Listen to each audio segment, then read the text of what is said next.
Right, greetings, hello, welcome back to the Philosophy Club here in sleepy centre of France, the dead geographical centre of France, in the old Druid heartland of Gaul, what used to be called Gaul, well, it still is. So we've been living through, a traumatic time as a planet, and this week we saw the business in Gaza coming to a head, in that it was a matter brought before the International Court of Justice in The Hague. And I listened very carefully to the 2 days of deliberations. So first, South Africa and its lawyers put forth a reason why Israel should be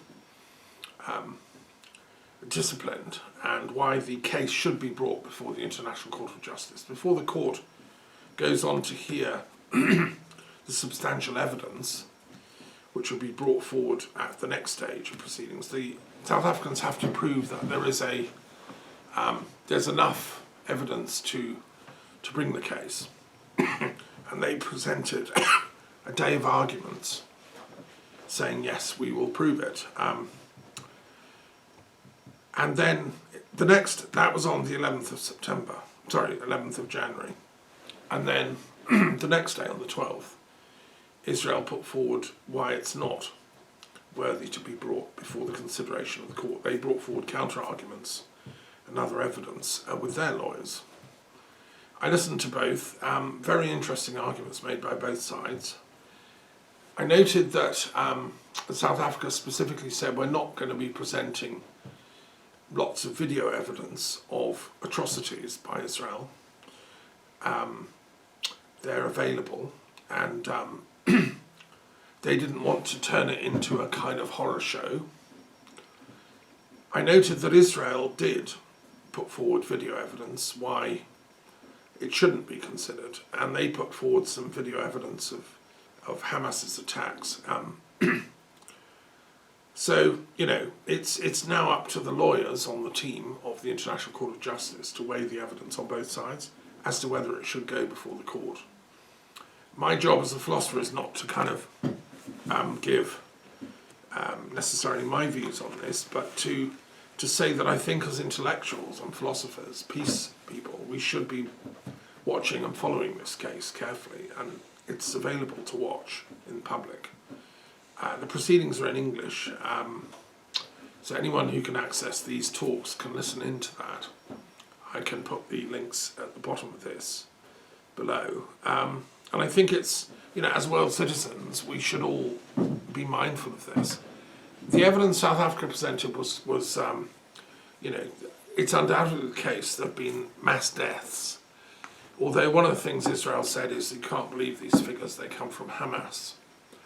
And however, the figures are 22,000, 23,000 have died so far, and there's probably about 7,000 or 8,000 buried in the rubble.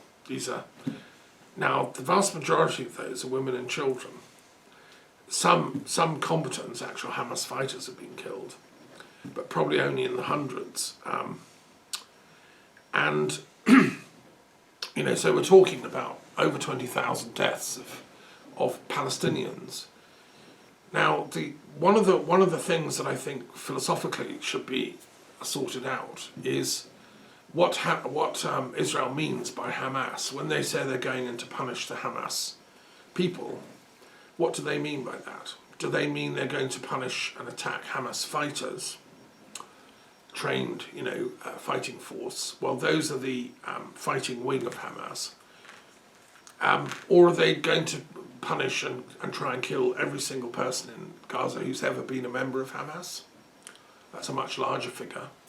It's a political party, so it has a membership like Likud does, or like the British Labour Party, whatever. Or do they mean they're going to go and kill anyone who ever voted for Hamas, because by sort of association they're guilty of the Hamas policies?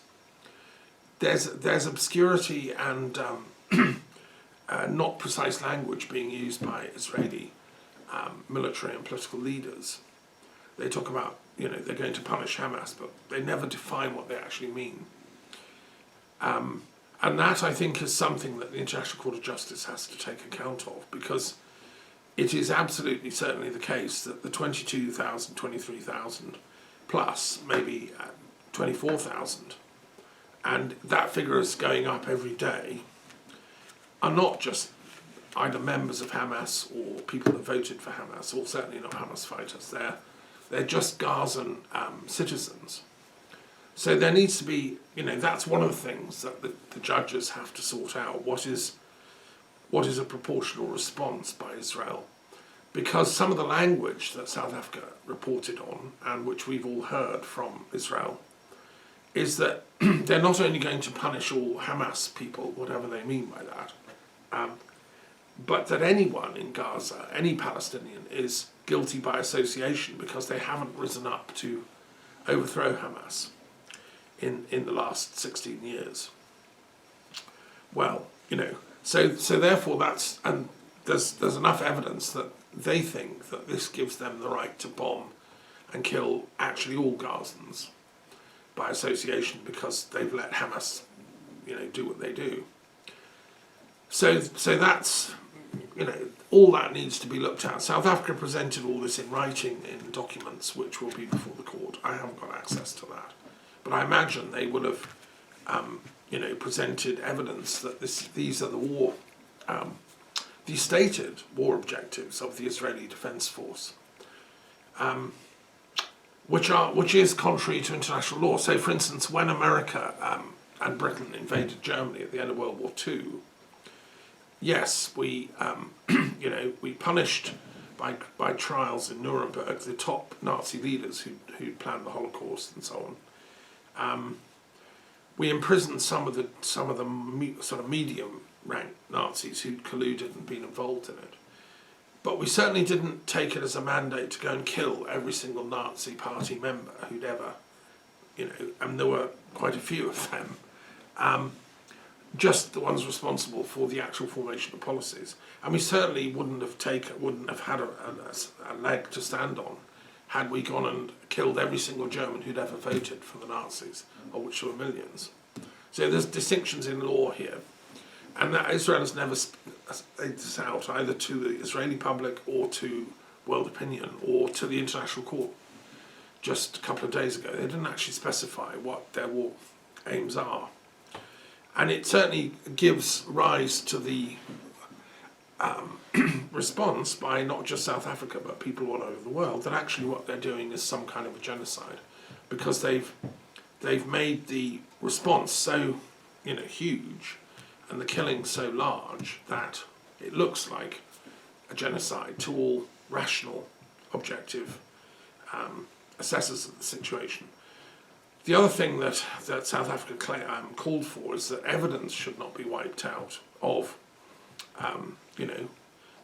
and that Israel should make a report to the International Court of Justice on what they're doing. So that would include, as far as I'm concerned, yes, we're actually just going after Hamas fighters, and here's the proof of that.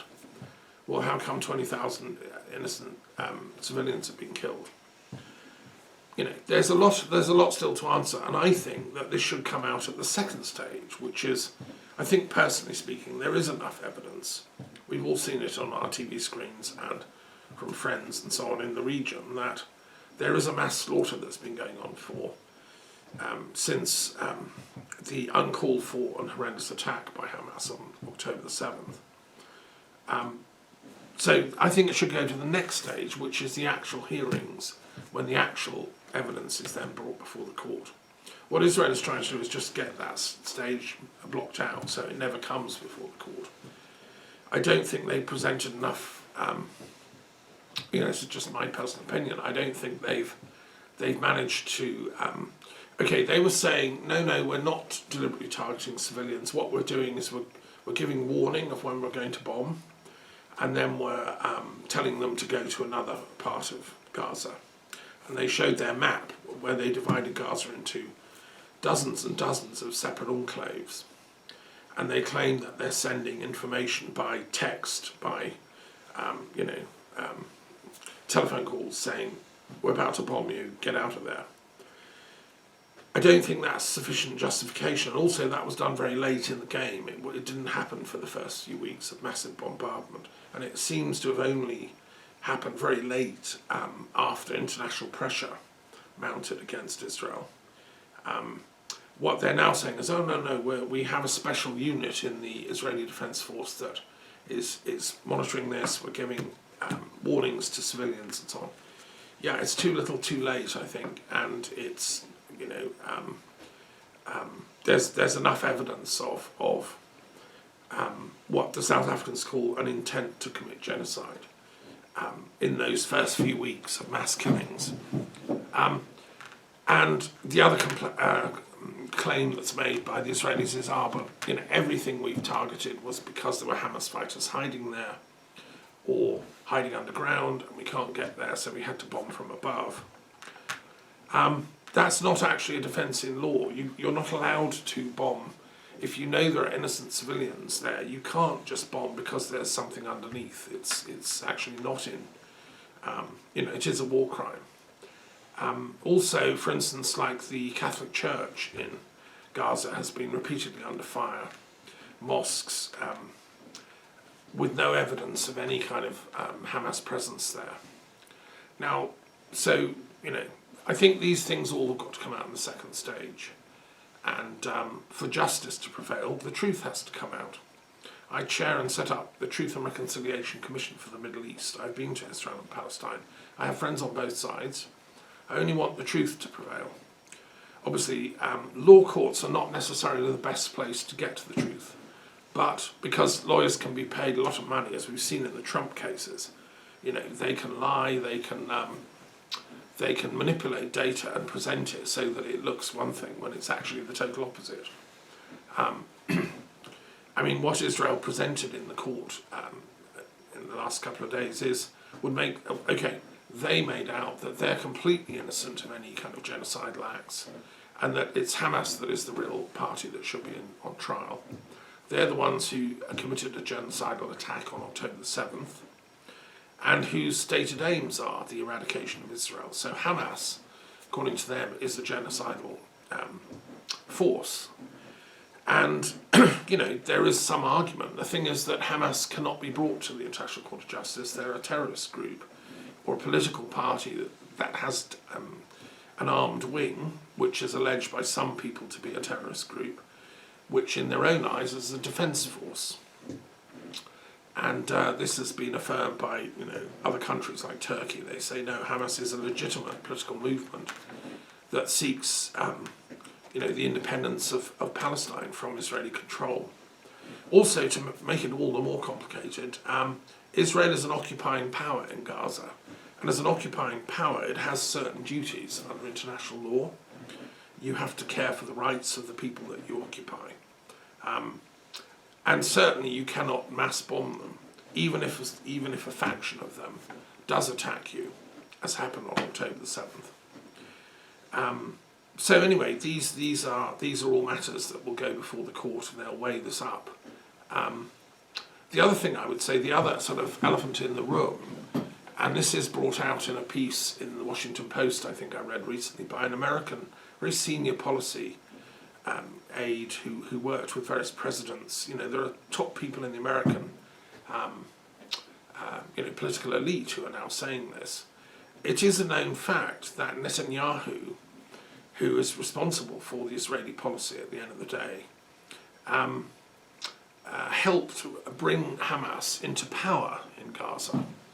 The Likud party never wanted to recognise the Palestinian Authority as a legitimate authority over Palestine and do a deal and a two-state solution. Likud have been opposed to that since day one. Netanyahu has constantly made it his policy to defeat the idea of a Palestinian state which would have any kind of standing in law. And therefore, as a deliberate policy, when they left Gaza, he helped Hamas come to power in Gaza. The details need to be examined. I would say that's evidence that should be looked at, because that's evidence of pre-planning essentially what's going on now. Surely you didn't have to be a prophet in Israel to know that if you arm and allow to come to power an extremist religious faction doesn't want to do a deal with Israel, then you're going to get war down the line. Whereas if they'd have done what I have called for, which is done a deal with Yasser Arafat and the moderate Palestinians, who were political moderates who wanted to do a deal with Israel and had signed the Oslo Agreement and were prepared to recognise the state of Israel and its right to exist, on condition that Israel recognised their right to exist. Well, Israel deliberately set out to demolish the authority of that moderate voice in Palestine. Maybe went so far as to poison Yasser Arafat. There's evidence from forensic studies in Paris that Yasser Arafat was poisoned by Israel. So that to me is insane. Why would they have done that? Because what they did is they destroyed and diminished the voice of moderate Palestinians, and then you get extremists coming up who were refusing to recognise Israel and refusing to do a two-state solution, which is Hamas's pledge. So why would you do that unless what you're trying to do is sort of provoke them to become such extremists that then you can attack back with extreme force, as they're now doing. I'm just saying that these are matters that should be gone into. I'm a historian, so what I'm saying is factual. What we don't know are the details, and that's a matter for legal inquiry and commissions of inquiry. Does the International Court of Justice have the power or authority to request of Israel information on this? I think they should, because the crime of genocide is a very, very serious thing. And if, in a sense, it's the result of a pre-planned policy, which has been in Netanyahu's mind ever since he egged Hamas into authority in Gaza, then that is, very important. So at the Nuremberg trials, the crime of genocide against the Jewish people and others, homosexuals and others, the Nazis killed Freemasons and socialists and anybody else that they could get hold of. But the genocide against the Jewish people was obviously the most intense. Evidence that they'd been planning this since the early 30s was brought to Nuremberg in speeches of Hitler and the other chiefs. Shouldn't the same standard of proof be available in this trial? Well, I would say so, yes. And it's a huge issue. I've been calling for a two-state solution and a reconciliation of this conflict since the days of the Oslo Peace Accords and my visits to them, setting up the Truth and Reconciliation Commission. I feel bitterly disappointed that we've got to this place. We should have got a two-state solution ages ago. I even went so far as to support the Netanyahu-Trump proposal for a two-state solution, even though it wasn't a particularly good solution. At least it was something. But here we are, and it'll be interesting. I think it won't be, it's going to take some weeks probably to get the judgment, although they'll do it as quickly as they can because it's an ongoing situation. And South Africa's asked for urgent attention to the matter to stop this mass killing that's been going on, which Israel is showing no intention of stopping. So anyway, there we are. That's where we're at. On other matters, yes, Ukraine is still under bombardment from Russia, and they're apparently using weapons from North Korea, and that's something haunting Europe's desire for peace. Ukraine didn't want a war, nor does anyone in Europe. Putin seems to have wanted this war. I mean, why? You'd have to ask psychologically what his agenda is, what his power madness is, and his particular branch of conspiratorial, paranoid versions of history, whereby Russia is the underdog, the victim, and NATO is the oppressor. Well, he's rewriting history. I have a PhD in the history of the Cold War. I've studied Russian history. No, Stalin was the oppressor and the paranoid conspiracy guy who slaughtered millions of his own people in the name of his branch of communism, which was not communism at all. It was a fake kind of ideology that Stalin created a kind of terror ideology, and it led to mass killings unprecedented in world history. Now Putin has been trying to resurrect Stalin as the good guy of history, and I find it shocking. One of the things Stalin did was he engineered the Holodomor against the Ukrainians, and 3.9 million peasants largely were starved to death as Ukraine was deprived of its food resources and farmers couldn't feed themselves or plant grain. It was all taken by Bolshevik, like commandos who went in and stole all the food grains, transported it off to Russia, and 3.9 million people died of famine. Now that was silenced by Stalin's Russia. You couldn't speak about that. I'd be arrested and shot for saying this. Only recently, after Ukraine's independence in 1991, did historians start saying, yeah, actually, this is true, this happened. And I've read a number of historical studies, and Applebaum has written a very important book, Red Terror, and Tim Snyder and other historians have written about this. There's a Centre for Ukrainian History at the university in Calgary, in Alberta, where I used to live. They've gone into the fine details. We know these are facts. And still in Russia it's not said, it's not spoken about. So Russia is living in a sort of paranoid bubble of horrendousness, in fact, under Putin.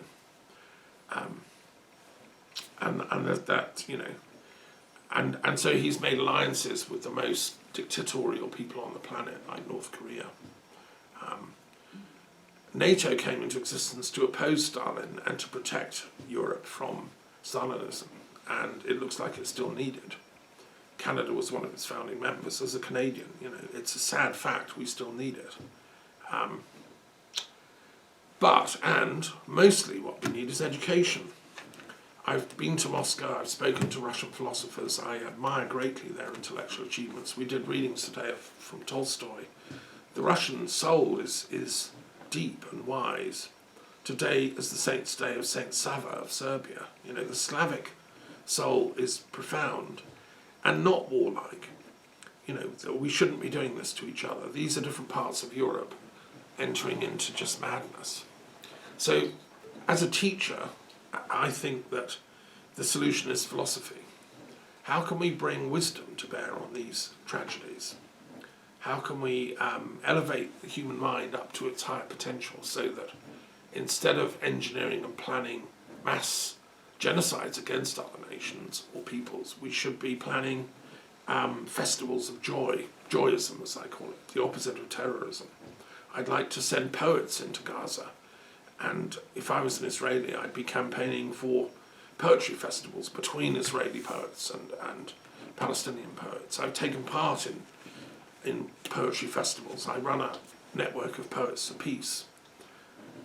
Let people share their deepest fears, sorrows through the arts, through poetry, through music. Let the healing and catharsis that Aristotle said comes from art work its magic. I'd say immediate ceasefire, stop this killing, and let's have the debate rationally among philosophers, intellectuals, artists, poets. And my friends in Israel say, Thomas, you're a dreamer, it can't be done, they just shoot us, they hate us. Well, with all due deference, I don't believe that the people that came out on the 7th of October and did those horrible crimes represent the Palestinian people. They're a faction who've been extremised by, their own tragedies as a people. And they regard it as their duty to fight back. I don't think they're right in that. I think that was a foolish, unguided thing. I think the real soul of Palestinian people is a peace-loving people, deep down. And, they have some of the greatest intellectuals, philosophers, theologians, saints, Sufis, and so on. To me, that's the true Palestinians. And they can talk to the Israeli intellectuals. That's what I stand for. So let's see how philosophy can help this. I think we'll reverse the order of our threefold inquiry today. We'll start with the periodic table itself, because this is the map. This is, to me, the map, how we solve these conflicts. what I've done here in this map, for those that aren't familiar with it, is I've put together all the world's different philosophical and religious belief systems and ideologies, like the periodic table of the elements. So everybody is somewhere on this map, and what's going on at the moment on the planet is people in one box are attacking people in another. And you know, I think that we should sublimate these violent, aggressive instincts into intellectual dialectic. You know, Stalin claimed his ideology was what he called dialectical materialism, which, by the way, has a box here. Marxism has its own box, part of humanism. But I don't believe dialectical materialism is enough. We need dialectical idealism as well. I'm an idealist materialist. I believe the mind, the spirit, is as important as the physical body, and indeed I think the spirit is immortal, as Socrates pointed out all those years ago. So we should do the intellectual dialectic between these boxes. So let's choose two and just go for an example.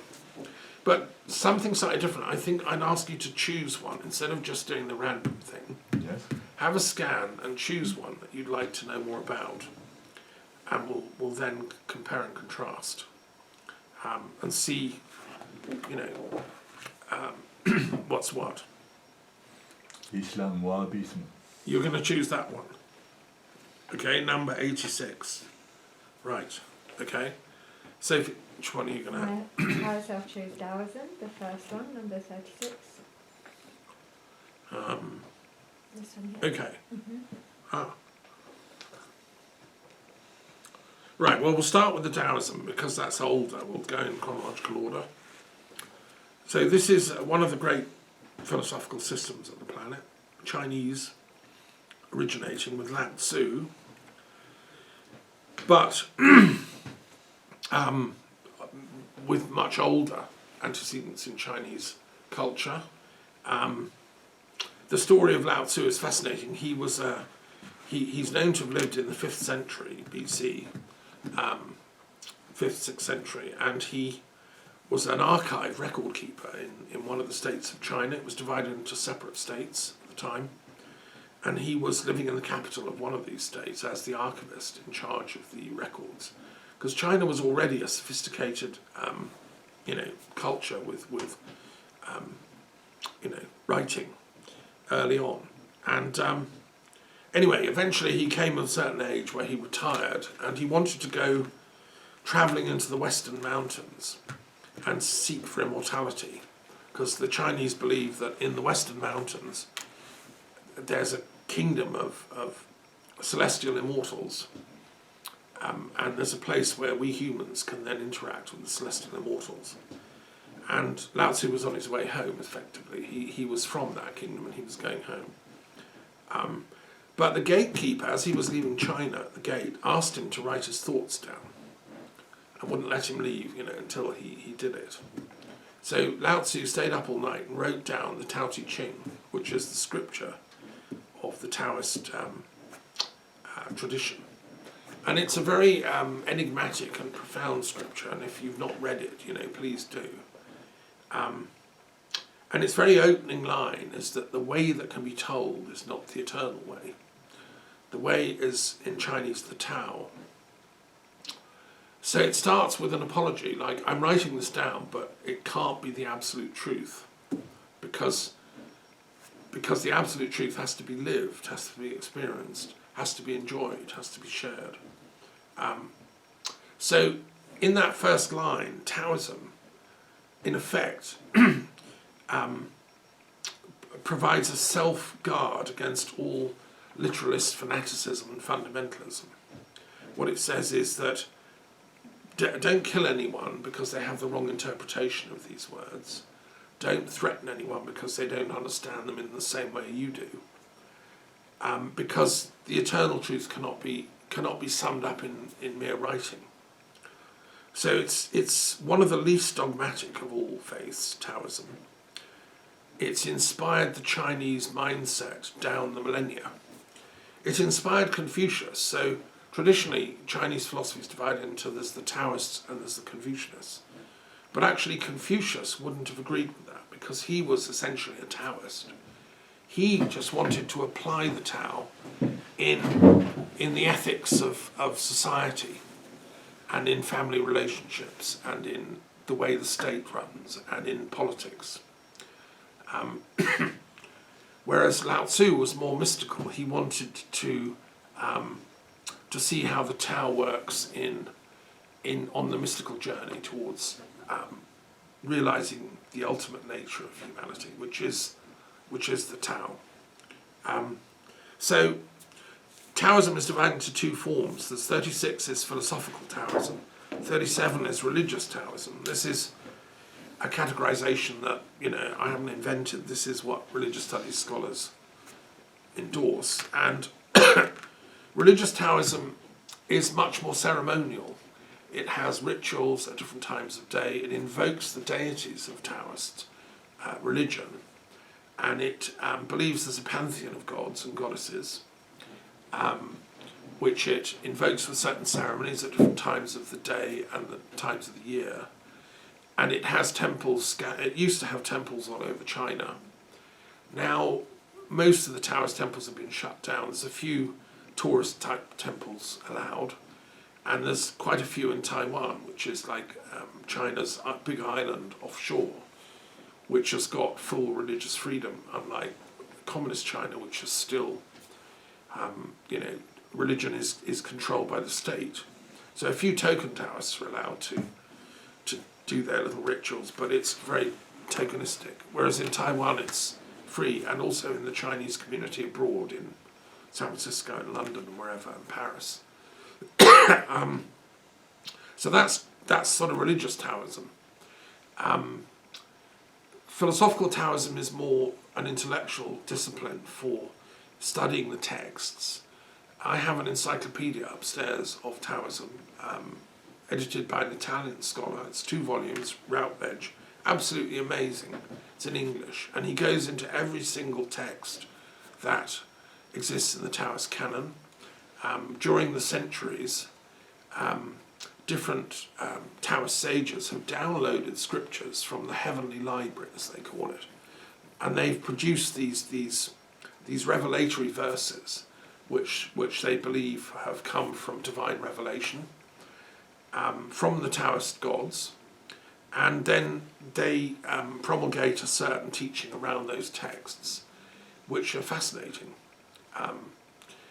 Taoist philosophically involves an intellectual inquiry into the nature of reality. It also is very life-affirming, Taoism. It believes in love, it believes in sexuality, it believes in yin and yang as primal polarities at the heart of being. Male and female are one of the forms that yin and yang take. Yin and yang are the primal energies, but also light and dark, day and night, the different elements, hot, cold, etc. These polarities are embedded into the nature of reality. The Tao is both yin and yang. And one can also do a sort of internal alchemy in Taoism. Although they don't talk about chakras as such, there are the effective equivalents to the chakras of Indian Tantra. And Chinese philosophical Taoism is very close to Tantrism in Tibet and in Indian Buddhism and Hinduism. So there's some speculation by scholars that, either Taoism influenced Tantra or Tantra influenced Taoism at some point. And there's ongoing work in that field. I would say they're both coming from one common source, which is the great ultimate, if you want, manifesting in Taoist terminology or Tantric terminology. The fact that they're so similar is because they're referring to similar types of metaphysical experiences and alchemical experiences. You get the same in Druidry or